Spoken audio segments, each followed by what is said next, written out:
নমস্কার, বাংলার চালচিত্রে আপনাদের স্বাগত জানাই।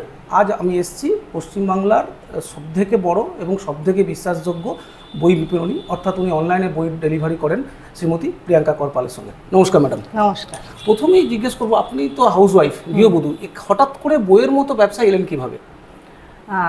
কোভিড টাইমে 2021-এ যখন মোটামুটি সবাই গৃহবন্দী, সেই সময় আমি টিউশন পড়াতাম, ঠিক আছে। যেহেতু আমার ভূগোলে স্নাতকোত্তর এবং বিএ, তো ভূগোল নিয়ে পড়াতাম। হ্যাঁ, ভূগোল নিয়ে পড়াশোনা করেছি, 9 থেকে 12 পড়াতাম। তখন টিউশনও বন্ধ। এবার ঘরেই সেই সময় একটা আলাদা ডিপ্রেশন শুরু হয় না, কি করব সারাদিন বাচ্চাদের সঙ্গে, হ্যাঁ বসে আছি, বাচ্চাদের পড়াতেও পারছি না, এখন কেউ আসছে না পড়তে। হ্যাঁ, তো সেই সময় আমার একমাত্র সঙ্গী ছিল বই। আচ্ছা, মানে আমি গল্পের বই পড়তে ভালোবাসি, পড়ার বই, সবই, মানে বই নিয়ে আমি জীবন চলছে। তো সেই সময় আমার কর্তা বলল, অনলাইনে তখন বিভিন্ন ব্যবসা শুরু হয়েছে, কেউ জামা কাপড় করছে, জুয়েলারি করছে। তো আমি ওকে বলছি যে ফেসবুকে দেখছি সবাই এভাবে ব্যবসা শুরু করছে, তাহলে আমাকেও একটা কিছু করতে হবে। যেহেতু আমি হাওড়ার মতো জায়গায় থাকি, প্রপার মানে বড় বাজার কাছে, হাওড়া মার্কেট কাছে, কিছু একটা করতে হবে। ও বলল, দেখো ওরা ওইটা মানে জামা কাপড় জুয়েলারি যাই করুক, তুমি তো সারাদিন বই নিয়ে থাকো, তুমি তাহলে নতুন ভাবে বই নিয়ে কিছু ভাবো। হ্যালো, হ্যাঁ এটা তো ভালো কথা, কারণ আমার কিছুটা বাড়ি থেকে এগোলেই কলেজ স্ট্রিট হাতের কাছে, তো তুমি বই নিয়ে এগো, তাহলে তাই ভালো। তো এবার আমি নিজে বই পড়তে ভালোবাসি বলে বই আনতে যাওয়া আসা, সেই সব জগতের সঙ্গে পরিচিত। তো সেই থেকে একটা দুটো বই দিয়ে শুরু, পাঠকরাই শেষ কথা বলে, কারণ ওরাই সেই সময় আমি যখন অনলাইনে বই ব্যবসা শুরু করেছি, একটা দুটো বই পোস্ট করছি, ওরাই বলছে দিদি আমাদেরকে বইটা বাইরে একটু পাঠিয়ে দাও, আমরা যেতে পারছি না, কারণ কোভিড টাইম, কেউ বেরোতে পারছে না। তো সেই দিয়ে আস্তে আস্তে পথ চলা শুরু। এখন পাঠক, লেখক, লেখিকা সবাই, প্রকাশক সবাই পাশে আছে বলে 3-3.5 বছর হয়ে গেল যে বই ব্যবসায় পুরো যুক্ত হয়ে গেছে এবং সফলভাবে চলছে। আমি আনন্দ পাবলিশার দিয়ে শুরু করেছিলাম এবং শরণজিৎদার বই দিয়ে শুরু করেছিলাম। মানে পাল্টা হওয়া জোনাকিদের বাড়ি আমার প্রথম কাস্টমারকে পাঠানো বই।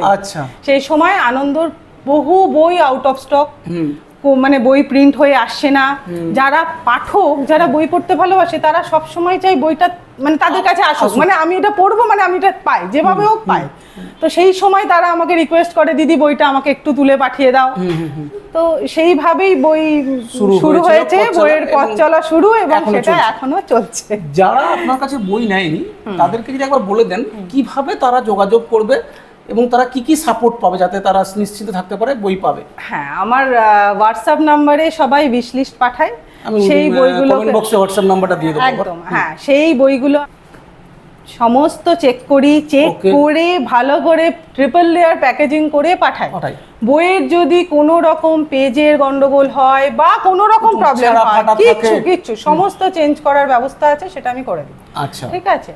তো নিশ্চিন্তে এইটুকুনি বিশ্বাস করতে পারবে যে প্রিয়াঙ্কা যে বইটা পাঠাবে সেটাও নিজের মতো করে পাঠাবে, মানে আমি যেভাবে নিজে বই পেতে, নিজে বই কিনতে ভালোবাসি, সেইভাবেই পাঠকদের কাছে বইটা পৌঁছাতেও ভালোবাসি। আর তারপরে বই সে বুক করলে ট্র্যাকিং আইডিও পাবে, সমস্ত সেইগুলো মেসেঞ্জার, হোয়াটসঅ্যাপে তাদের কাছে সমস্ত ট্র্যাক আইডি যাবে, তাদের ফোনে মেসেজও যাবে, কারণ আমি বইগুলো পাঠাই ইন্ডিয়ান পোস্টাল সার্ভিসের মাধ্যমে। পার্সোনালি কেউ যদি কুরিয়ার চায় যে আমাকে, তখন কুরিয়ারে করা হয়, যে কারণ ইন্ডিয়ান পোস্টাল সার্ভিস সব থেকে ন্যূনতম খরচটা হয়, পাঠানো যায়, ঠিক আছে। সেই জন্য আমি ওইভাবেই পাঠাই। আমি শুধু চেষ্টা করি আমার প্যাকেজিংটা যেন বেস্ট থাকে, কারণ প্যাকেজিং যদি ঠিকঠাক না করি, যেহেতু বাইরের লোকরা এবার বাকিটা ফরওয়ার্ড করছে, এবার যদি বাই চান্স ফেলে দেয় পার্সেল, যদি নষ্ট হয়, সেটা আমার বেশি কষ্ট হয়। মানে ওরা যদি জানায় যে আমার বই একটু তুবড়ে গেছে, কর্নার ড্যামেজ, আমার ভীষণ কষ্ট হয়। তো সেই দিকটা আমি মেন প্রায়োরিটি, যে এখন পশ্চিমবাংলার সমস্ত গ্রাম, শহর এবং ভারতবর্ষ সব জায়গাতেই বই, যে যেখানেই থাকুক প্রিয়াঙ্কা ম্যাডামের কাছে অর্ডার করলে বই পাবে। আচ্ছা, আরেকটা বিদেশেও গেছে, রিসেন্ট কানাডা, আমেরিকা এবং অস্ট্রেলিয়াতেও বই পাঠিয়েছি। আচ্ছা, অর্থাৎ বিদেশের বন্ধুরাও কিন্তু অর্ডার করতে পারেন। আচ্ছা, আরেকটা খুব সুন্দর জিনিস দেখলাম রিসেন্টলি শুরু করেছেন, সেটা হচ্ছে যে লেখকের সই। লেখক তো একটা স্বপ্নের জগতে মানুষ, যাকে এক নায়কের মতো, তাকে তার সই যদি বইয়ে থাকে, এটা কিভাবে হয়? এটাতে লেখকরা প্রচন্ড কোঅপারেট করে। মানে আমি যেহেতু নিজে মফস্বলের মেয়ে, মানে আমি অন্ডালে মানুষ, বড় হয়েছি, তো আমার কাছে ওটা স্বপ্নই ছিল যতদিন না আমি বইয়ের বাজারে ঢুকেছি, একদম বই মার্কেটে ঢুকেছি বা বইয়ের জগতে প্রবেশ করেছি, ততদিন আমার কাছেও স্বপ্ন যে ওই লেখকটাকে আমি সামনে দেখতে পাবো। এবার এখন যখন আমি ওখানে প্রবেশ করে গেছি, আমার মনে হয় পাঠকদেরকে সেই খুশিটুকু যদি দিতে পারি যে হ্যাঁ লেখকদের সইসহ বই বা নামে সইসহ বই, এরকম হয়েছে অর্পিতা সরকার ভাই, অভিক সরকার দাদা, তারপরে শীর্ষেন্দু মুখোপাধ্যায় স্যার, শরণজিৎ স্যার, সবাই নাম দিয়ে, মানে আমি পার্সোনালি যখন রিকোয়েস্ট করেছি নাম দিয়ে পর্যন্ত সই করে দিয়েছে, নাম দিয়ে সই, একদম মানে কাস্টমাইজড অর্ডার যাকে বলা হয়, কাস্টমাইজ অর্ডার। তো ওনারা খুব আনন্দ সহকারে করে, আমাকে ওনারা সাপোর্ট করে, প্রকাশকরাও ভীষণভাবে হেল্প করে, কারণ প্রকাশকদের পারমিশন নিয়েই কাজটা করতে হয়। হ্যাঁ, তো ওনারাও সাপোর্ট করে। হিমাদ্রি কিশোর স্যারও সাইন করেছে, মানে আমি ভাবতেও পারিনি যে হ্যাঁ স্যার বলবে যে ঠিক আছে আমি করে দেবো প্রিয়াঙ্কা, মানে ওটা তো একটা টাইম টেকিং, শুধু সই করে দেওয়াটাও একরকম, কিন্তু নামে আবার আমি তাদেরকে লিস্ট দিচ্ছি, সই করছি, সেটা টাইম ওটা যথেষ্ট সম্ভব। তো ওনারা সবাই পাশে আছেন বলে আমি করতে পেরেছি। আরেকটা কথা বলি, এখনকার দিনে বাচ্চারা ভীষণ স্ক্রিন টাইমে বন্দী হয়ে যাচ্ছে, অর্থাৎ মোবাইল বা টিভিতে। আপনার নিজেরও একটা সন্তান রয়েছে, আমার একটা সন্তান আছে। এখন বেশ কিছু ভালো বই যেগুলো তারা কার্টুনে দেখছে, সেগুলো বই আকারে হাট বাঁধায় এসছে, যেমন চাচা চৌধুরী বা মাটুল। এইটা যদি মায়েদের আপনি বলেন এই বইগুলোর ব্যাপারে। একদম, বাচ্চাদের প্রচুর কমিক্স বই আছে, এমনকি আমাদের যারা মানে নেতাজি সুভাষচন্দ্র বসু, বিবেকানন্দ, মাদার টেরেসা, এদের নিয়েও কমিক্স আছে। মানে আমি যদি চাই যে আমি মনীষীদের জীবনীটা বাচ্চাদের কাছে বই আকারে আনবো, কমিক্স আকারে আনবো, সেটাও কিন্তু ওরা দেখে পড়ে বড় হতে পারে।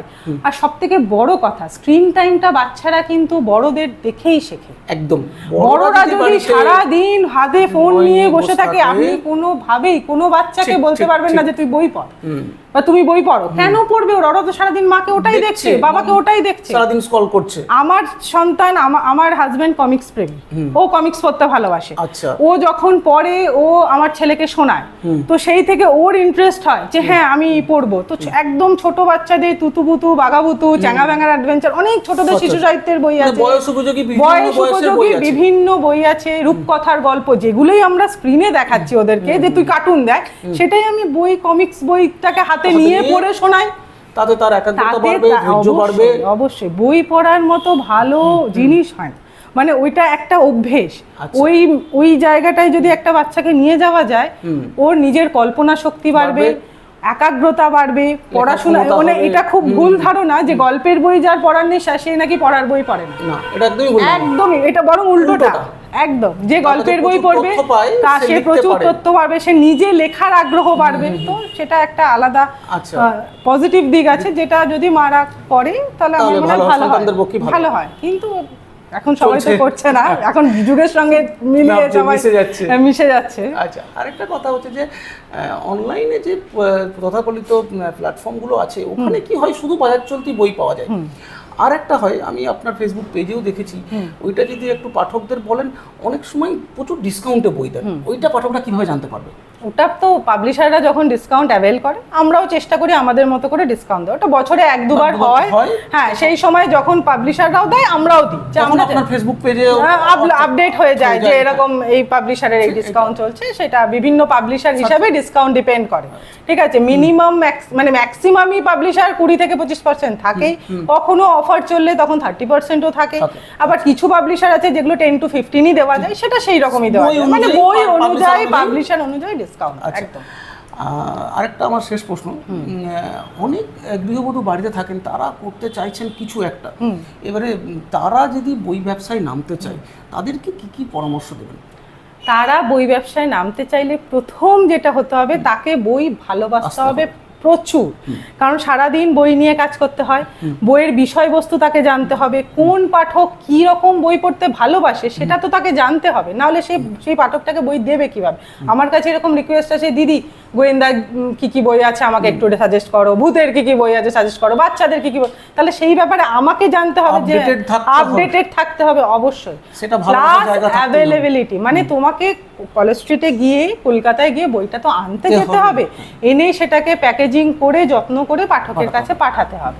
তো সেই ইচ্ছে বা আগ্রহ যদি থাকে, ভালোবাসা একদম একদম শাড়ি জুয়েলারির মতো নয়, একদমই নয়। প্লাস সব থেকে বড় কথা, এটা একটা নির্দিষ্ট এমআরপিতে বাঁধা, এমন আমি সেই এমআরপির বাইরে যেতে পারবো না, তার উপর আমাকে ডিসকাউন্ট দিয়ে বই দিতে হবে, তার সঙ্গে ডেলিভারি খরচ আলাদা। ঠিক আছে, এবার কেউ যদি ব্যবসায় নামতে চায়, সে যদি ভাবে আমি একটা বিশাল প্রফিটেবল ব্যবসায় আসছি, একদমই কিন্তু নয়, একদমই নয়। পুরোটা ভালোবেসে আসা, ভালোবেসে আস্তে আস্তে মানে করতে করতে এগিয়ে চলা, তারপরে তো পাঠকরা শেষ জায়গায় পৌঁছে দেবে। মানে আমার শক্তি হচ্ছে আমার পাঠকরা এবং লেখক লেখিকারা, প্রকাশকরা, কারণ ওরা ভীষণভাবে আমাকে বুস্ট আপ করে, ভীষণভাবে সাপোর্ট করে, ব্যাক সাপোর্ট করে, দিদি আমরা আছি, তুমি করো তোমার মানে। সেটা আমরা দেখেছি, আমি বিখ্যাত ঔপন্যাসিক অভিক সরকার, অভিকবাবুর এক কথাতে সমাজ মাধ্যমে লিখেইছিলেন যে প্রিয়াঙ্কা হাওড়ার বৌমা কিন্তু খুব যত্নের সঙ্গে বই পাঠায়। তো অভিকদার সঙ্গে ব্যাপারে আমার পার্সোনালি কথাও হয়েছে আপনার নিয়ে।